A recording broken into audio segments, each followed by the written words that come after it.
Hey there on YouTube, it's Sal Paolantonio. Look who I got. Two of the best in the business, Mike Reiss, who covers the New England Patriots for ESPN.com, and Ben Baby, who covers the Cincinnati Bengals. What a wild football game we just watched. I want to start with you, Ben. What do you think the Bengals accomplished in this football game? Well, they were able to survive a game, a tough game in New England, but make no mistake about it, they will not be happy with this win.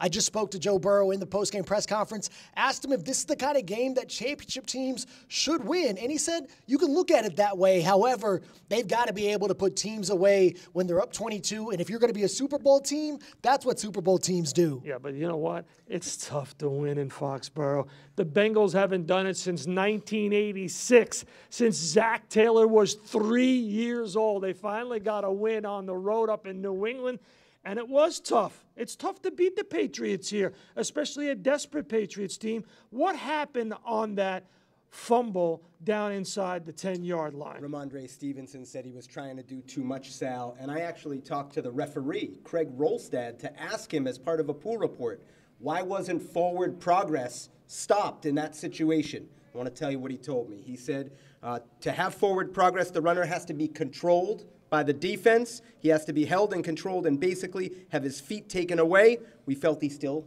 had his feet. Interesting call. That's why we got Mike Reiss here. Not only does he talk to players in the locker room and the head coach, but he tracks down the referee and talks to him as the pool reporter to get a clear indication of what happened. The pivotal play of the game. The defense bailed them out in the end, didn't they, Ben? They did, and that's pretty, emblematic for this team. We've seen throughout the last couple of seasons, whenever they've been up against it, the defense has made a play. Go back to that AFC wildcard game last year, similar situation. The Raiders driving down, Bengals get a turnover inside the 10-yard line. They make another stop, and the Bengals will need this kind of defensive effort if they want to go where they think they can. Well, I'll tell you what, I did not like one thing about what the Bengals did, and that was 54 dropbacks in this game by Joe Burrow. Too much imbalance on offense, especially when you have a lead like that they had built up in the first half. You got to run the football and keep the Patriots on their heels, keep their offense off the field. I thought it was bad play calling all the way around. You can run on the Pats a little bit if you stay with it consistently.